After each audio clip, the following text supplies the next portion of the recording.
We are recording the interview of Wolfgang Grossmann. This interview is being conducted by Jennifer Seavey from Wright State University's Veteran Voices Project. Also in attendance is Diana Grossmann. This interview is being recorded in Wolfgang's home in Kettering, Ohio. It is 5 p.m. on November 17, 2016.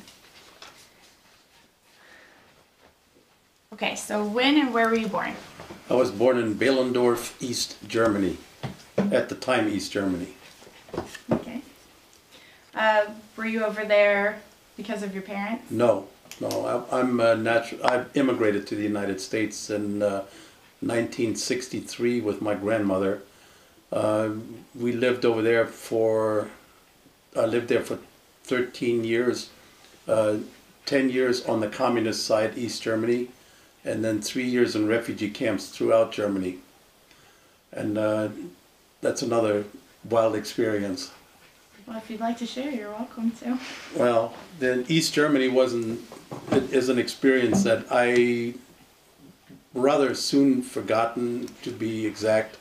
My mother and father were over in West Germany, and that left me over there as like the what they called the capitalist in a communist country. In the entire school, I believe I was the only one that had parents that were in the West.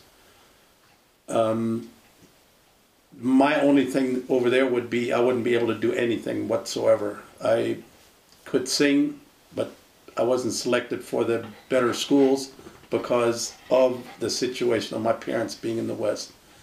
The schooling also was if you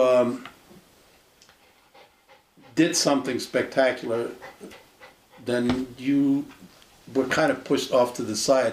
I cite you an example of what some of the special things were. It's I used to like to listen to radios in East Germany, like BBC, Voice of America, and those type of stations. And we had a Grundig radio, so I used to sit there and play around with it. And when you found a station like Voice of America and they played something that was interesting, Johnny Cash, you'd listen to it. And then you'd heard Blue Suede Shoes, and I don't know who the singer was. And then you heard Little Richard perform. And I mean, it was fascinating. And then the BBC used to have broadcasts like the Yiddish Hour with Yiddish music from different countries. And then they had special music from classical music.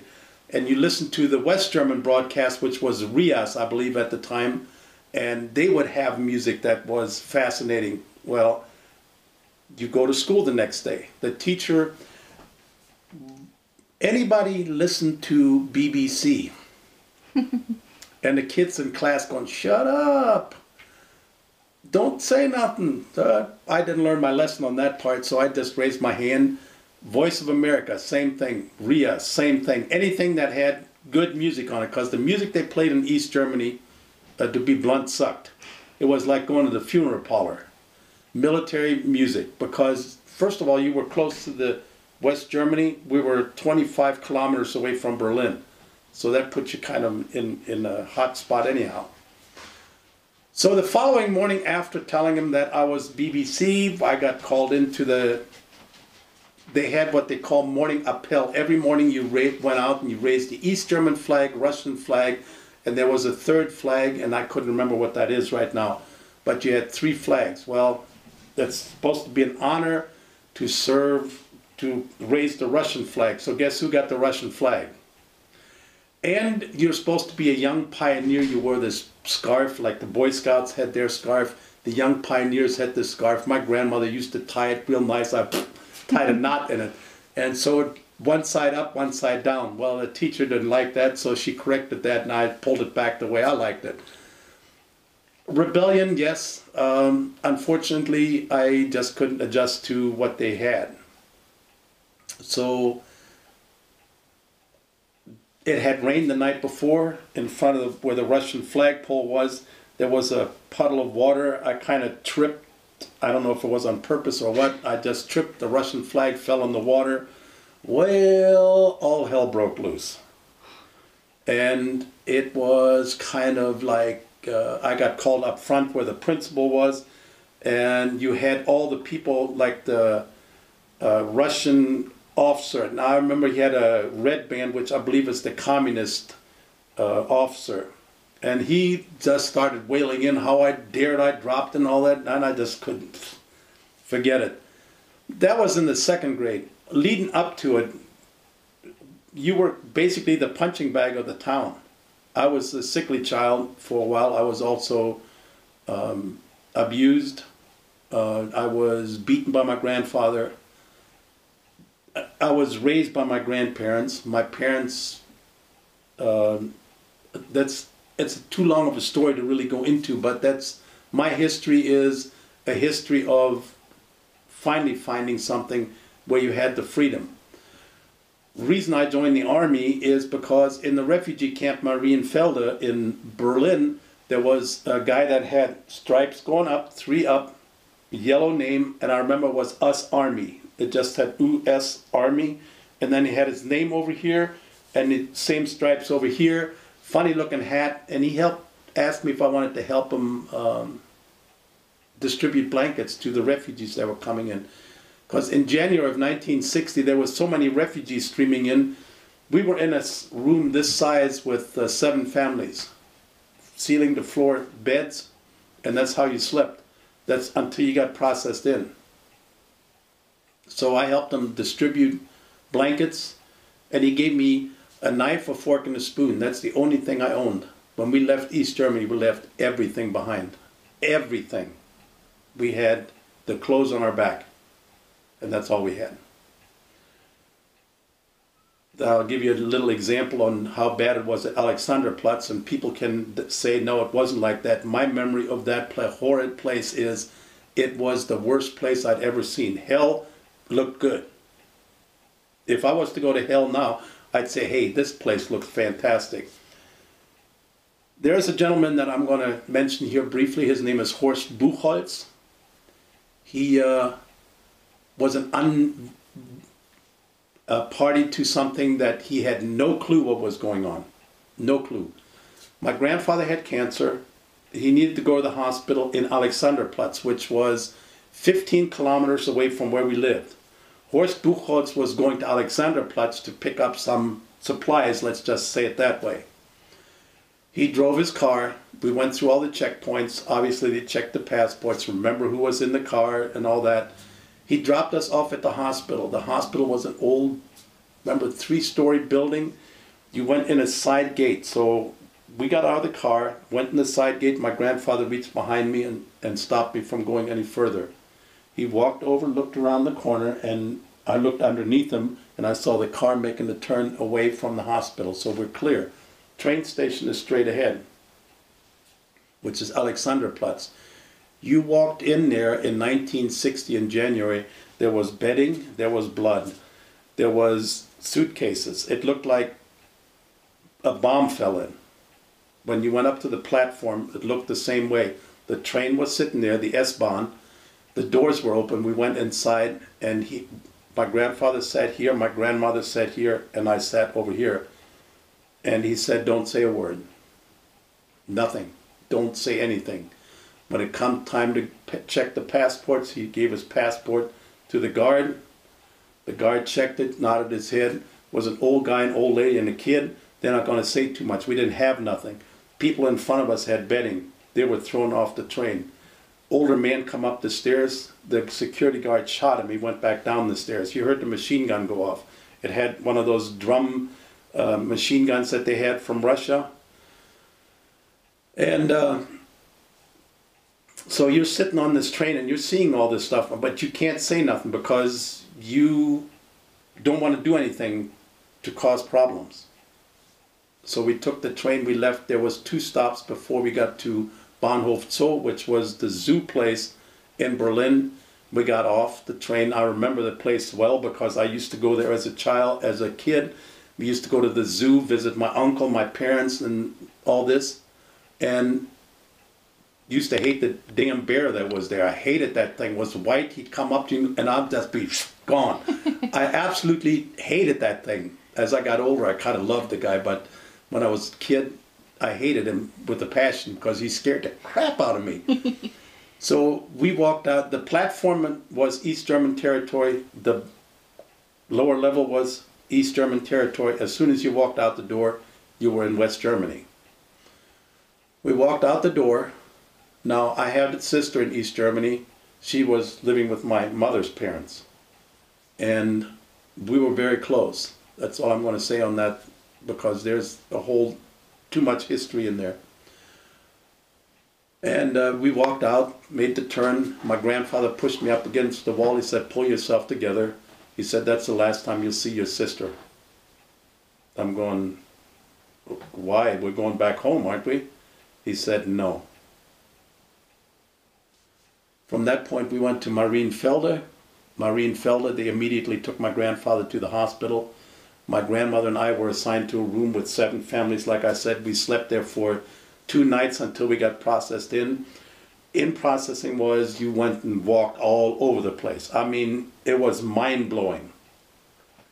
Finally, they assigned us a room, January of 1960. It was very cold. We had that much ice on the window, 2 blankets that had us on it, that's U.S. Army, and my coat. That's the only way we stayed warm in the room. There was no heat in there. That's Angel, by the way. And so we went through that whole process. Well, my grandfather was immediately shipped to Tempelhof. We were shipped later on to Reinickendorf refugee camp, which was an old warehouse converted to sleeping areas. The man and boy that was in the room with us, his wife and daughter were still in the east. My grandmother and I were on the other side. Again, space, we shared. The man didn't know which way to go back to the east for a certain prison or this and stay there and with his son. And I don't know whatever came out of the deal, because we were too busy running back and forth, and he stayed there the entire time we were in Reinickendorf. Horst Buchholz, the reason why I mentioned him, spent 32 years in solitary confinement for nothing more than helping my grandfather, my grandmother, and me escape East Germany. Solitary confinement. He didn't see his son. He didn't see his wife. When the man came out of prison, he's an alcoholic. He drinks a bottle of vodka a day. So I want to remember that man. So we stayed in Berlin for approximately a year.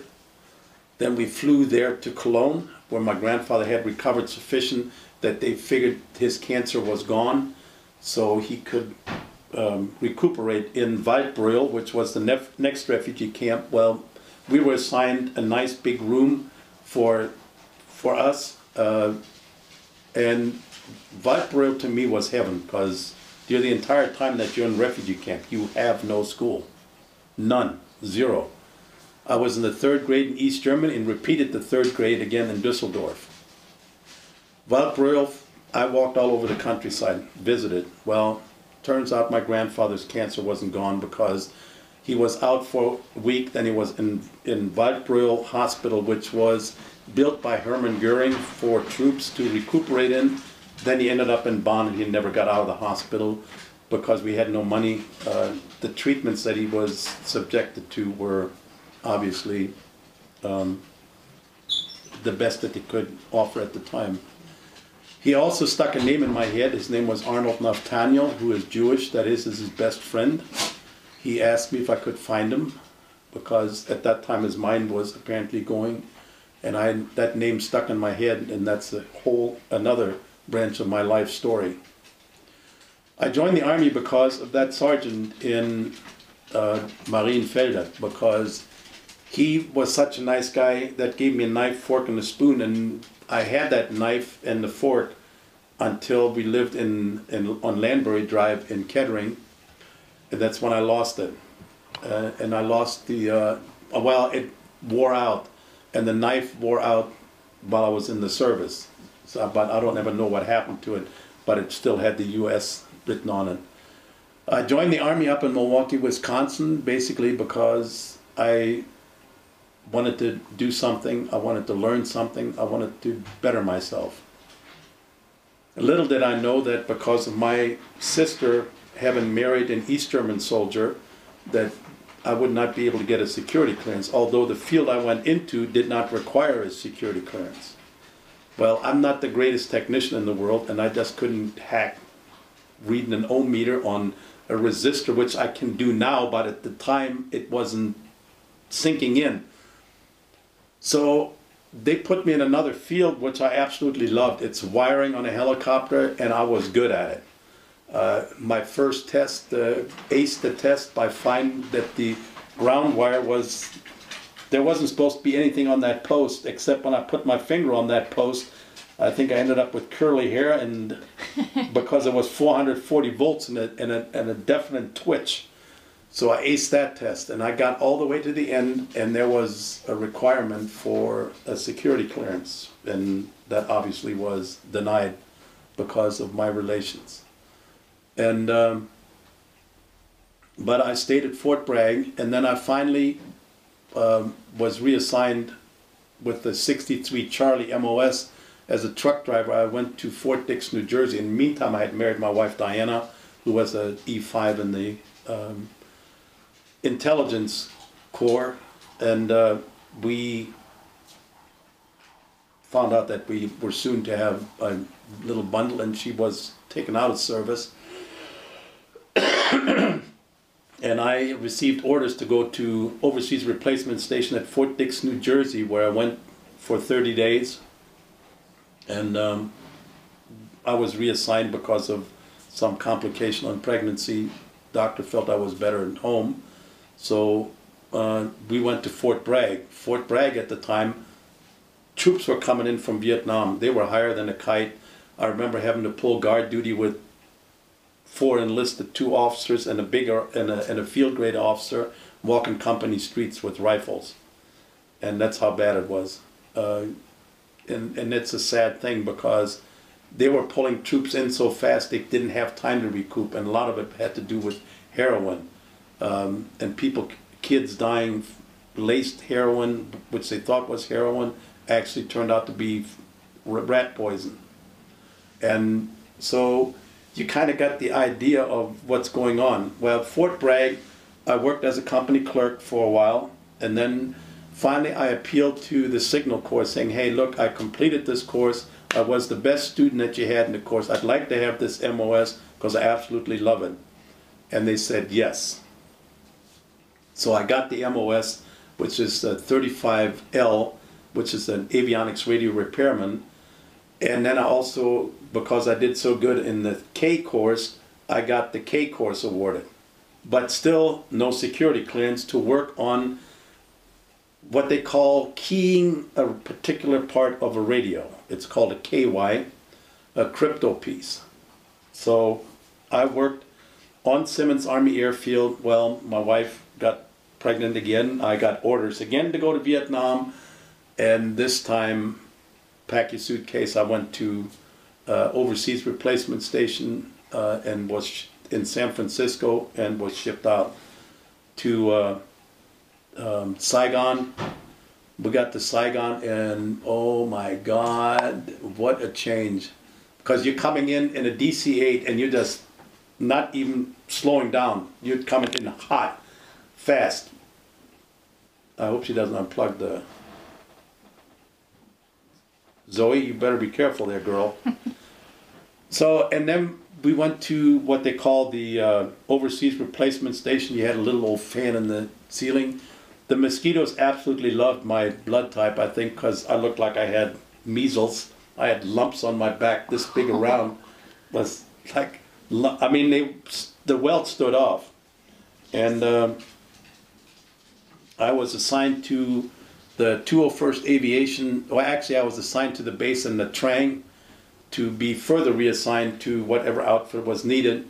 So once I got to Nha Trang, I was assigned to the 201st Aviation, where my primary job was to work the flight line with radios, navigation, and also fixing wires in helicopters. Well, and on top of that traditional duty, I had Captain Haas, who gave me an instruction. Here's the keyer, here's the 45. You will learn the keyer and key the KY radio, and you better make sure that you don't mess up. And by messing up means if you put the wrong code in, that helicopter crew was in danger. Well, what he did is he gave me the wrong book. So I had the Kier book for another year, but not the year that I was there. I was there in 72, 73. I had 70 to 7 and 68 and 70. And I needed the one that was for 70 for that time frame. So I did the job, and I was very proud of the service that I did, because we worked as a good team. There was Frank and I, we worked the flight line together. Then there was Frank and Barry and my working the flight line. I used to go out to out areas, and Zoe, okay. I used to go to out areas like Hantray Island and work on the mini towers. And then there was one time that we needed to go and fix a tower which caught on fire in Ningwa. And Mike was a civilian. Mike worked for a company called Never Happen Again, NHA. And Mike was a big guy, and I wasn't a small guy. And the pilot that was supposed to fly us in a 58, which is one of the small helicopters, called the tower, and we're listening into it, going, "Holy crap." Only said, "Holy shit, you don't expect me to fly these guys." Well, so we flew into Ningwa, but just as the Koreans were, which was Whitehorse Division, which was stationed there at the time, was having a field exercise, artillery. Well, we got there and we knew that the orders for the day were there's going to be shooting going on, artillery pieces. And there was nothing. So we started working on the tower. They had an old generator which they couldn't get to fix. Well, I looked at it and flipped the switch, started to right up, and it worked great. And the tower kicked on, but we had to do all the rewiring in it because there was, I believe what Mike said, there was a fault in the ground wire that they put in, and the hot wire that carried a lot of voltage was too close to the ground wire, and it caused a heat problem, and the air conditioning failed. So it caught the tower on fire, but we got it back to working in 2 days, put new radios in, everything came up, worked great. We even built an antenna that you string out a wire, put a center tap on it, which is the high freq radio, and you would go, he said, Oakland, this is Ningwa radio check, and Oakland would come back on loud and clear. Where is Ningwa? We're in this fun place, vacation capital of this country called Vietnam. Oh, never mind. Bye. So they'd stop talking to you. And also during the time I was there, we obviously, when you did the rewiring, you worked on the tail section of the helicopter because sometimes you had to put new wiring in it. You also worked on the radios. You were busy all the time. Busy. I mean, you got up in the morning, you went, got something to eat, worked. Busy. And peace talk started, I believe was seriously, started talking in June, July, and then things started slowing down. Our Hueys weren't up as much, the UH-1Hs, and they were sitting more on the ground. And then Nixon made the decision to heavier bombing. Well, the bombing missions, which really got to be bothersome, because we'd sit on top of a hooch with beer, because we didn't have nothing to do. So we climbed on top of the hooch, which is a low building and had a case of beer sitting up there. And we watched the B-52s roll in. There was 3, 3, 3, 3, 12 in a flight. And then we'd sit up there, and then you go 1,000, and you see in the distance, you see the mushrooms going off. And these are 1,000-pound bombs coming out of this plane. Then the first flight came back, there was a smoker. Second flight came back, well, there's only one plane there, where's the other two? Then you see one straggler back there, and he's smoking heavily. Then you see 3 that had no damage, and then you see 3 that looked like they were flying okay, but there's a trail of smoke behind.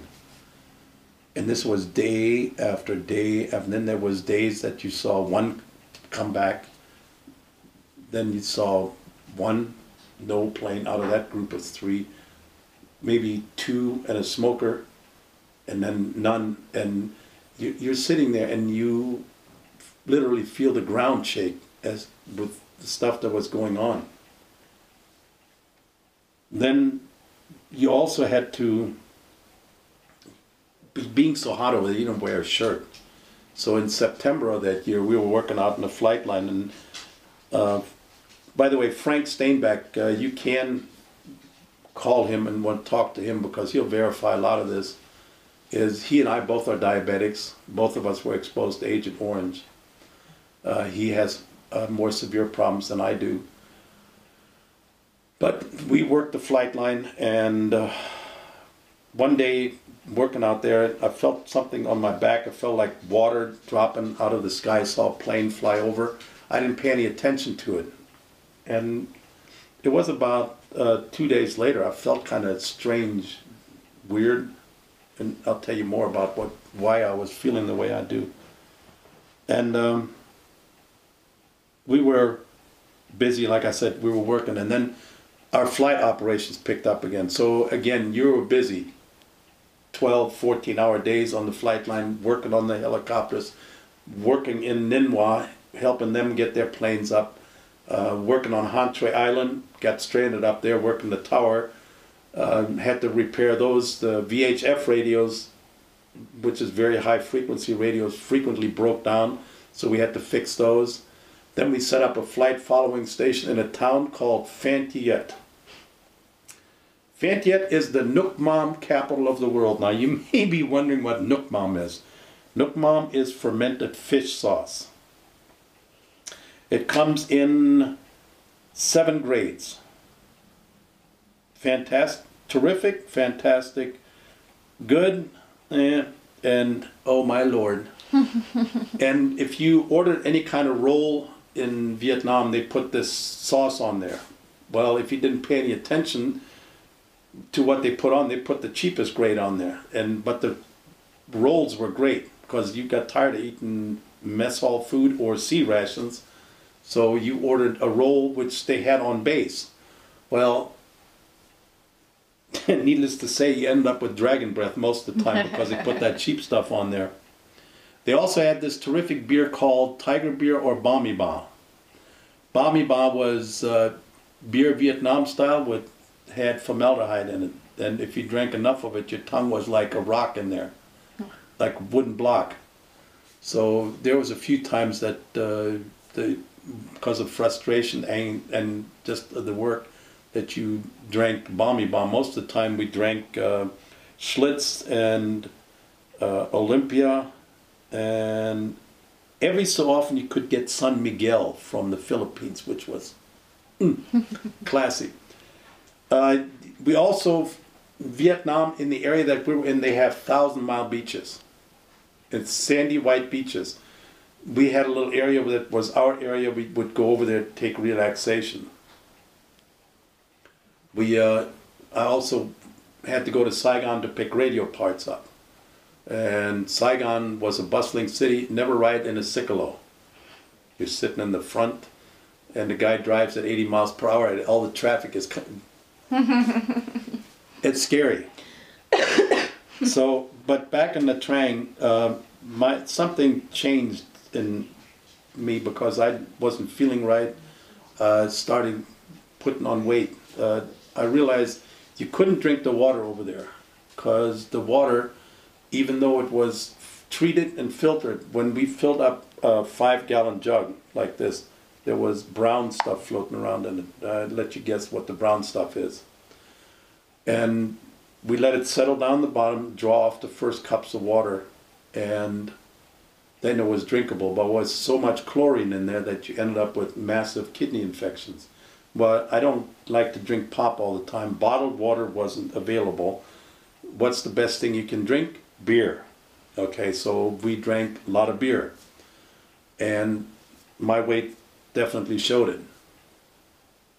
But there was also minor changes going on which I didn't pay any attention to at the time. We, in October, the general came into the shop and he said, was talking to myself and another individual and asked us if we would modify some radios. Well, it was actually some people that were NHA that I didn't know what their rank actually was, except I know one of them came walking back with colonel's epaulets, and the other one, we never did find out what he was because all he said is, I need you to modify this radio. And when they said something like that, I went ahead and did the job. And I had a box, 2 boxes of crystal. They were like this and different frequencies in there. And they were using the little radios that were used for survival. When a pilot went down, he had this little radio keyed in and it sent a signal out. Well, what they were doing is using it for communication with helicopters and airplanes and calling in airstrikes. So they had to be perfectly on, had to have a little bit more power. My job was to modify those. And I did that. I did that until I just left Vietnam. During that time, I also had to fix the general's aircraft because he had to go out on a mission. There was a big fight going on. He had to be there. He came in, had no communication in the plane. Well, Barry Stiegel and I went out to work on it. We checked it, looked at it, and I looked down there where the AC panel is. It's a panel that's sitting down here on the co-pilot side. It had all these buttons on there. And I looked down there and I noticed that there was dirt under there.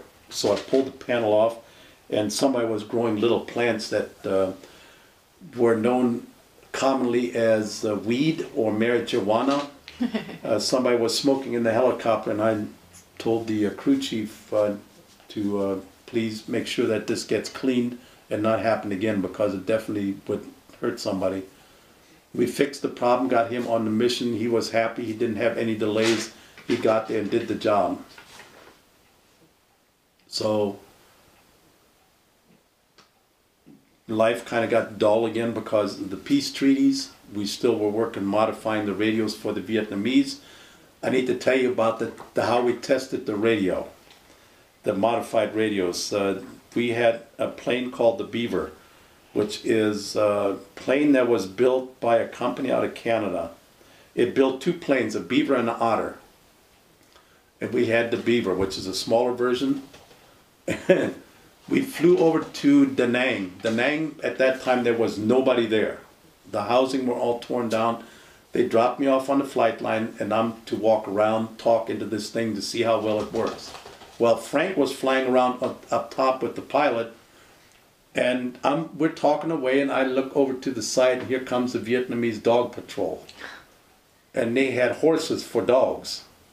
They were normal-sized dogs, but when you're down on the ground by yourself with a full patrol coming in with 3 huge dogs, they looked like horses. Went down, I told him, he said, will you guys come and pick me up? He said, no, we can't because you have a patrol down there. I said, what am I supposed to do? He said, hide. So I hit in a culvert in mud. I climbed in the plane, and Frank was laughing his butt off at me because you really smelled the high heaven. But then in February they signed the peace treaty, and I was sent home because my wife was due to deliver. I was released from the Trang on the 4th. On the 5th I was in Saigon. On the 6th I was on a plane home. I was in San Francisco. We got to the Welcome Center. Had a sign over that says welcome home, and well, now we're going to have a little discussion as to what you're going to be doing. You're going to go outside, get on the bus, and we're going to send you over to Oakland Depot to pick up uniforms. Okay. There was no welcome home. There was nothing. I got on the bus, set my duffel bag over here by me, sat next to the window. The driver said, no, I want you to put your duffel bag against the window, and I want you to sit next to the duffel bag. And I looked at him kind of funny, and I said, please do as I ask you. I said, okay. So I moved the duffel bag over here. I sat over here and I said, by the way, can I ask you why? He said, yeah, you'll see why, because the driver before me got shot. He didn't get killed, he got shot. Said somebody sitting up in the hills of Oakland shooting at buses coming out of Travis Air Force Base. So I'm going, okay. And then the instructions he gave to all of us on the bus was, if you see me slump over in the bus, grab me out of the seat. One of you that's big enough to handle this bus, sit down, apply the brakes, slow it down, get it off to the side of the road. We'll have somebody come and get me, because they had a radio in there.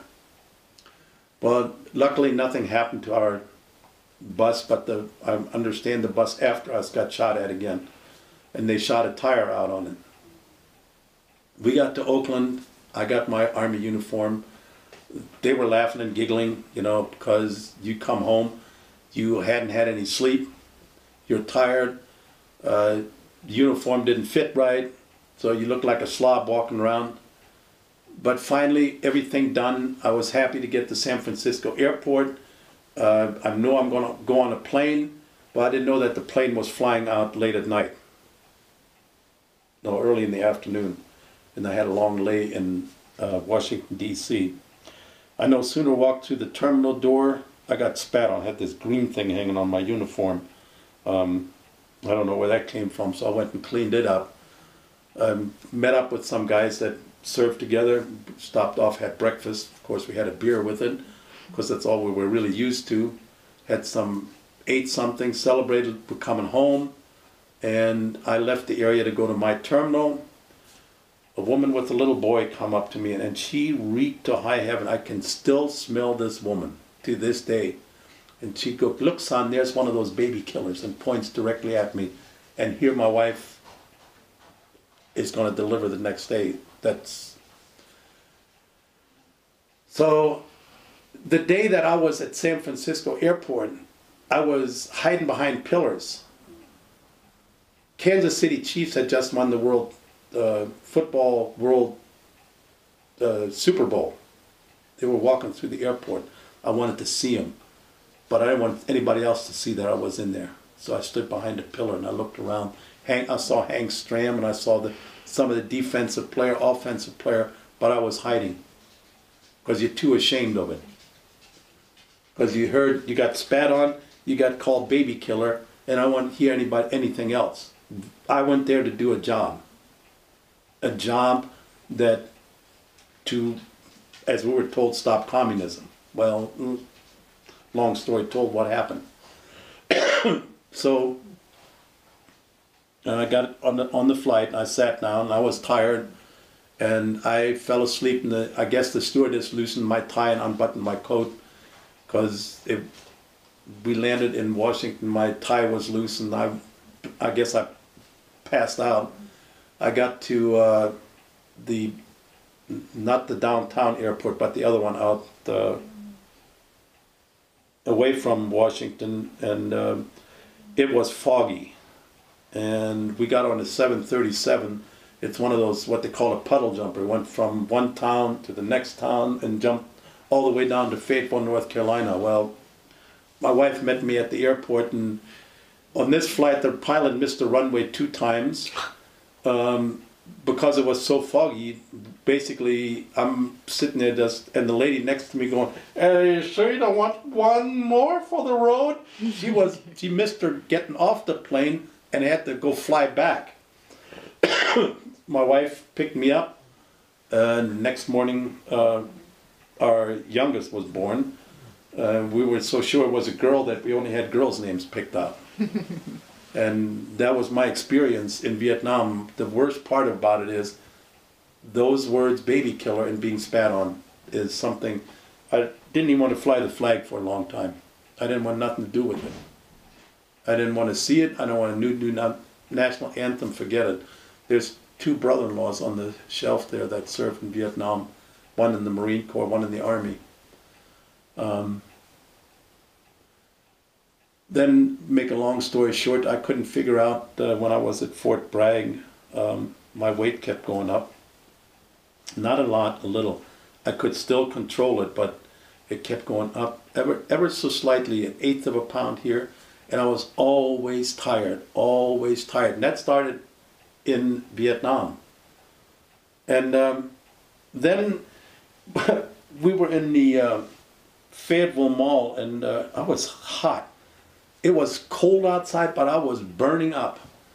And I got home the next day, and I had a pock here, a pock on my back, a pock on my arm, and because the next door neighbor's girl had chicken pox, I thought the kids were going to get it. Well, I got it. So I went to the flight surgeon. The flight surgeon looked at it. This is DC. Flight surgeon looked at it, scraped it off, put it under the microscope. He said, "Congratulations, you got good chicken pox, go home." So I went home. A year later, somebody else had the chicken pox in the neighborhood. Guess who got chicken pox again? I got the chicken pox. Only this time, my wife will verify, I broke out big time. And it was ugly. I mean, it was the worst itching I've ever had in my life because I was sitting in oatmeal baths at the house. We couldn't figure out why I was so tired, and I kept getting childhood illnesses. I had the German measles again, even though I had the German measles. I broke out with little red dots all over my body. We got the mumps shot. I'm not going to go through looking like a gopher, even though my reaction to it was I looked like a gopher. And so they went to the flight surgeon, they drew blood. He said, "Oh, your thyroid is low normal, but it's okay, it's low normal." But it got progressively worse. And I got more tired. I could lay down and be asleep. I was just worn out all the time. I still could function in my job, but the weight wasn't going down, even though I could run 5 miles twice a day because I was in the Fat Man program. My weight was going down. I was allowed to re-enlist. If I got my E6, well, finally the day came for my E6, and that was the biggest hurt because you're in the peacetime army. My paperwork was left blank. So I didn't make it my staff sergeant stripe, and I told the army to go kiss my ass, I'm done. And I got out. But that didn't end the problems with my weight, and my personality was beginning to change to the point where my wife told me, says, you know, you need some help. I'm going to put a little plug in for a doctor, I don't know if he's still alive or not, is Dr. Boyles. He was allergist, and he said, you know, young man, I'm going to, first of all, Dr. Ryan here from Kettering, she initially started me on blood pressure medication, and that did something, but it didn't fix the problem. She put me on Valium, and that didn't do nothing, and she put me on some other medication that didn't do anything. I was still tired. I mean, I lay on the couch, I'd be out. And so they sent me down to an allergist, which was Dr. Boyles. He examined me, and he said, there's a brand new test out, and I'm going to send it off to Stanford University. It's going to cost you $300, and it turned out that my thyroid was failing. I was producing 100% on my thyroid. My neck was like this. And my body was counterproducing 90%, so I was only getting 10%. When the man called me from work over here at Desi and said, I need you here now and immediately, so I talked to my boss, and he said, yeah, go ahead, take care of it. And he sat me down in the chair, and he gave me 4 white pills, which were thyroid pills. I said, I need you to take those now. Don't move. Stay here for a couple hours. So I sat there for a couple hours, no effect. But my personality changed. My oldest son said, damn, Dad, what happened? Because it changed that drastically. It didn't solve all the problems until we finally got it built up enough. And now I'm on the decline where it's balancing out and I'm doing all right.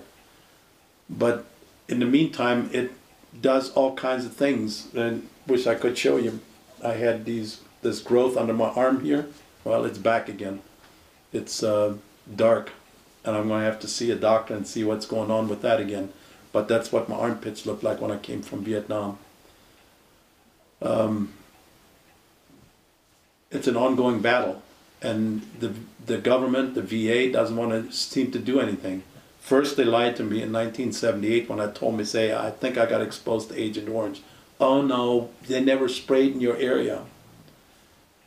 Okay, well, fine. I had sinus problems. My sinuses were so bad that the flight surgeon at Fort Bragg gave me a bottle of tetracycline and said, take all this. When it clears up, come back and see me. And that's what I did. And once it cleared up, I've had 3 surgeries on my sinuses because they got so bad. And the last doctor said, if you have another surgery, I can't go back far enough. That's where your infection initially.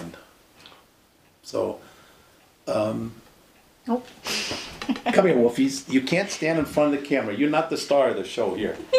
Diana Wolf is trying to be the ham. What? Wolf's trying to be a ham. Okay, he just wants to be on camera.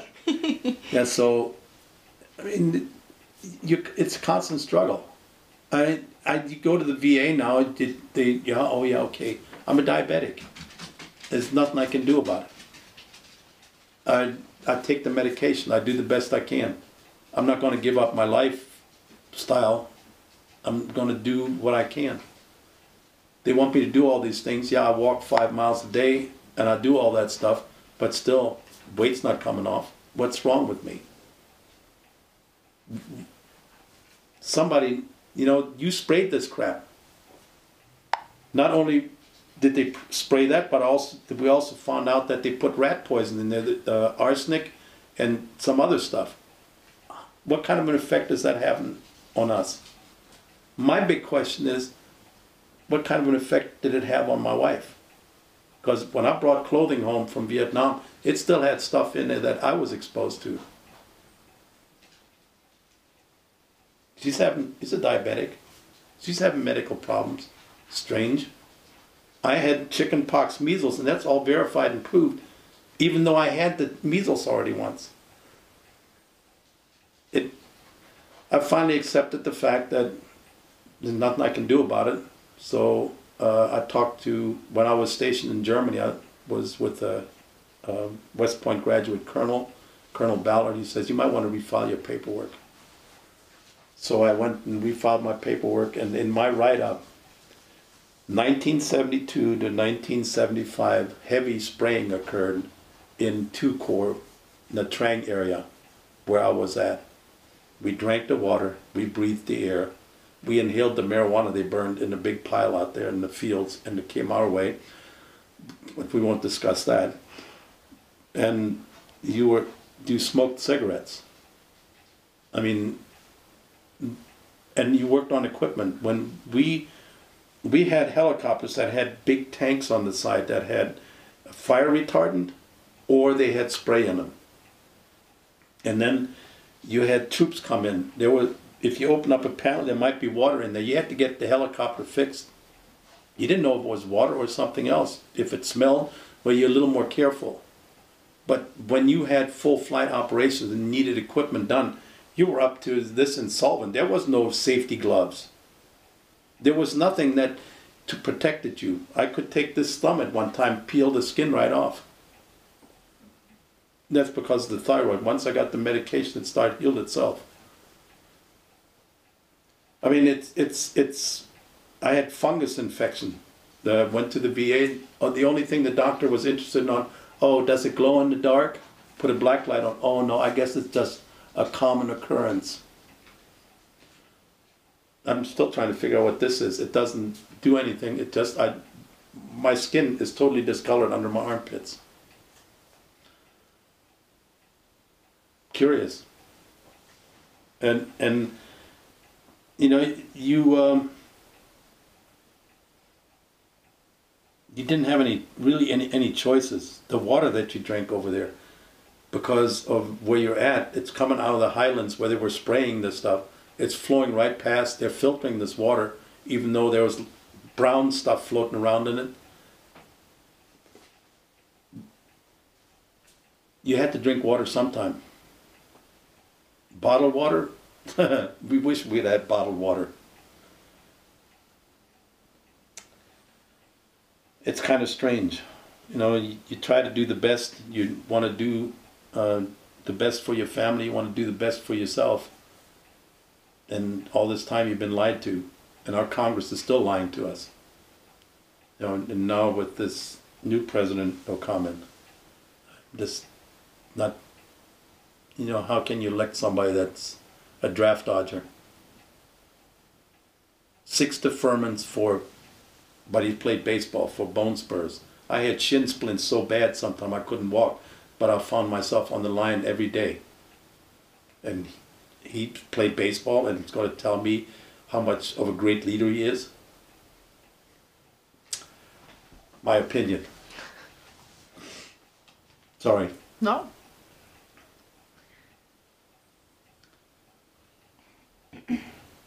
Yes, I know you love me. There's DC down here getting me. Go ahead. Oh, I was just gonna ask, so are you a member of any veterans organizations? Yeah, I belong to the American Legion. I belong to Veterans of Foreign Wars and Vietnam Veterans here in Dayton, Chapter 93. And the Vietnam Veterans, it's been kind of a godsend. I was initially part of it, but the chapter they were part of, they were loosely organized. They were just getting started. There was nothing. Well, this year, David, who's worked over at Fairmont, and I took over his position at Fairmont. We went to Kokomo, Indiana for the big reunion. And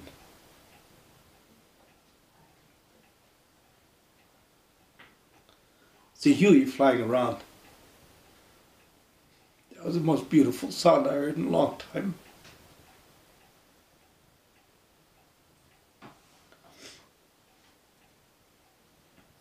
Still love that damn thing. Working on him. Saw it. I couldn't hardly get out of the car because I wanted to go work on him again. You saw the people walking around and wow, there's that many of us? I didn't know that people cared like that. Everywhere you went, it was, welcome home, brother. Where was it when I came home? There was no parade. There was no bands. By the way, do your damn job. That's the greetings you got.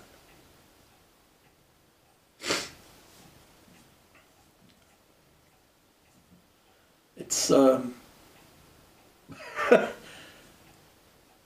if the flight wouldn't have been $125, I would have climbed on board one just to ride one more time.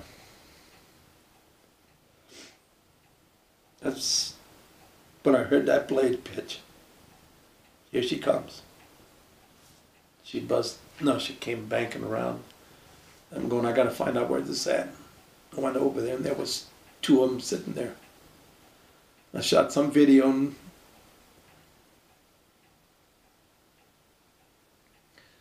I sent it to my friend Frank, and I guess he had the most attachment to those things too. He said, I hate your guts, you made me cry. I said, well, don't feel like the Lone Ranger. And you saw the pilots and you walked around, you got to talk to other people that were in similar experiences. Dave and I, from the chapter, Dave was in the Trang 5 years prior to me. Dave worked on 2 big radar towers that were at the end of our active runway. And I went over here and I saw that he's a Vietnam veteran. He says, you know, Dave, I'd like to find the son of a bitch that put those 2 huge radar towers at the end of the runway at Nha Trang. And he said, well, I wasn't one of the son of a bitches, but I worked on it. So that started our friendship there, and it's kind of nice to I have somebody that you can relate to and talk to, and it makes it a lot easier. Now that you see that there's other veterans, that you're not the only one that's having issues with it, but you know, and again, you're fighting your Congress all the time. You're fighting this bureaucrat. You're fighting this. Although the VA treats you well, it's still, there's problems, and I don't think they're really taking a serious look in breaking down what got into your system, what got into your blood. They want to do DNA testing, but they want to release it to everybody else. It should be a private matter between them and you.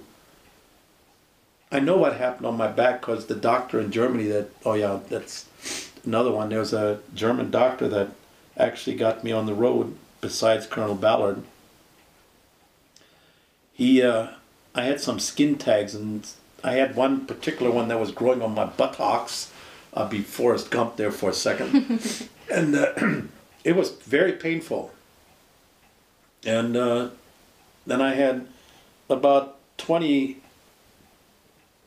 tags all over my back, and little ones and then some bigger ones. And I went and saw this specialist in Germany. He examined me and he said, well, we're going to take those out. Well, when I didn't think he was going to cut the whole, like a hole into my buttocks and my back, but he took all of those off. He said the little ones he just sliced off because he said those are just tags. They're not dangerous. He said, but 4 of those were precancerous, especially the one on my buttocks, and 2 big ones that my wife pointed out had started changing color. And so, you know, where did those come from? Then you have little problems like with your lungs. Right now, the weather, you start coughing up all kinds of things. I understand I have allergies. Never had allergies until I went in the service, until I came back from Vietnam. Never had any problems with my lungs until I smoked and came back from Vietnam. Obviously, when you smoke 3 packs a day, because you're kind of wound up and stressed out, and you drank a lot of beer, a lot of it. Adjustment, it's taken me a long time to get adjusted, and this group of people here has helped the most. Made me realize that I wasn't the only one that was having issues. I had a brother-in-law that he and I used to talk about it all the time, but he wouldn't talk much about it. That's PW. We used to go fishing and talk a little bit about it. His experiences, oh my God, that man could have told you stories. He was in the Ashaw Valley. He was with the Marine Corps battalion that went up a hill, and he was one of 10 Marines that didn't get a scratch on by the grace of God. And the colonel told me, he said, there's chicken shit cowards. So they threw hand grenades in his tent. Luckily he wasn't in there, but still he got busted. Choices. The other one, Ralph, worked, was Ralph at Long Bin or at Quezon? Long bed. Long Bin. He was working in the X-ray room, and when he walked out, the hospital was gone. Got hit by a rocket, and he survived. The memories that those 2 have don't compare to mine. Mine was working, doing the job. That's what I was trained for. We were trained to defeat communism. But when you're told you can't fire, and the Trang was here 5 miles out, you can't fire between here and here. You can't clear your guns. Okay, now you can fire your M60 straight out. You can't fire at the ground. Then you couldn't fire again for a while. Then okay, we're going to take this hill while the Viet Cong has 2 hills. Well, we're going to go take those 2 and they're going to move over here. So guess what's going to happen? They just played Ring Around the Roses. And we knew of people that were POWs over there.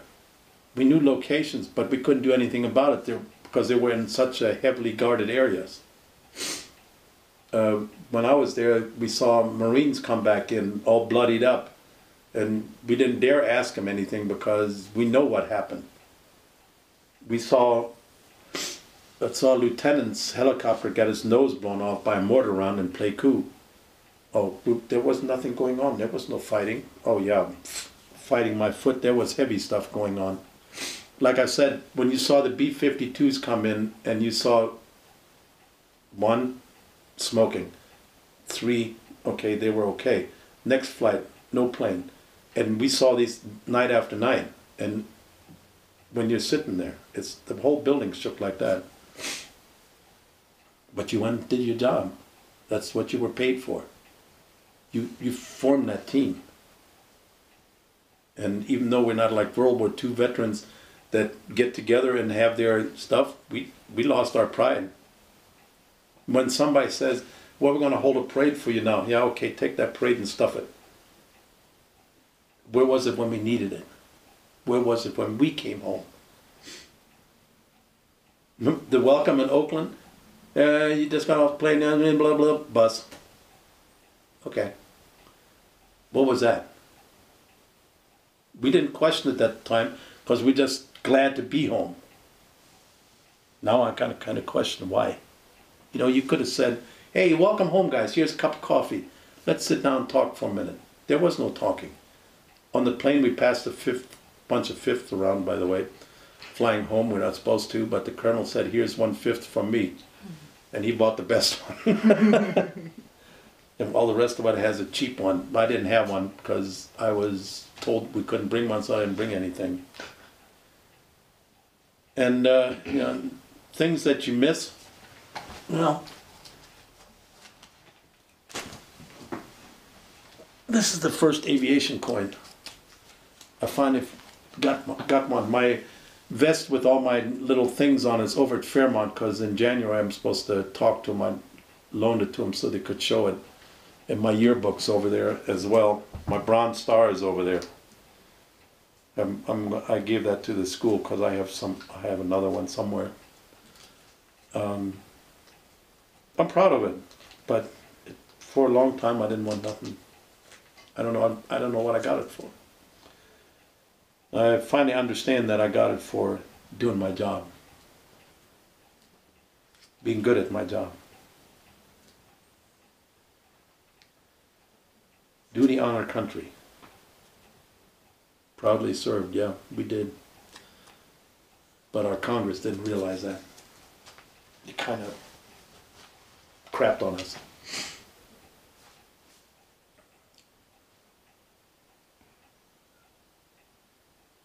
Is there anything you feel that you haven't discussed or you'd like to add? There's not really anything else that I can add to it. It's just, you know, it's a frustrating thing that you go through. You served and now all of a sudden people just, hey, we're proud of you, you know, for doing your service. Okay, I come from a country that was East Germany. I've been through shit that you people can't even imagine. That's a whole story that's separate from this. You just got a little snippet of my life. It's when I enlisted. I wasn't even a citizen of the United States. I didn't get my citizenship until I came back from Vietnam in 1973. And that in itself was a kind of a comical story because the judge that we had, he had such a heavy southern accent. He said, Mr. Grossman, is there anything, would you like to change your name? And of course, being me, I didn't have the sense to shut up and not say anything. He said, no, Judge, if it was good enough for my mom, it's good enough for me. The next day you walk out in the big room, there's 300 people that's getting their citizenship. And the judge is sitting up there and you raise your right hand, I do not the oath of blah, blah, blah. Okay. And he gave the speech and he says, now for you 299 good citizens that's going to be working hard and doing the best for this country, I congratulate you. And the one that wants to be the comedian looked dead at me, says, good luck. And my face was beat red and everybody in the room turned around, looked at me, knew exactly who I was talking to. But that was a proud moment. it would have been prouder if you didn't feel so ashamed of serving over there.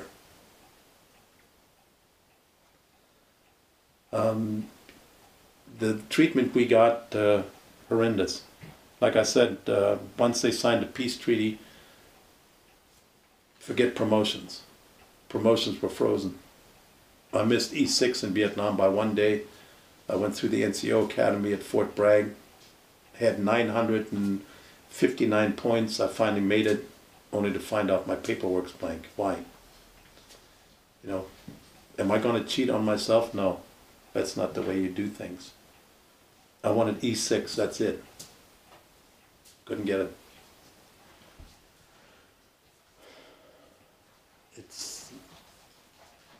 It's something that bothers you. But I made a good life. I did the best I could. Not saying I'm perfect, but we did a good thing. Did the job that I was asked to do. I want to take my wife on an honor flight next year. If we can get on it. Basically, I would like her to go and see. We've been to Washington enough times, although we still do that.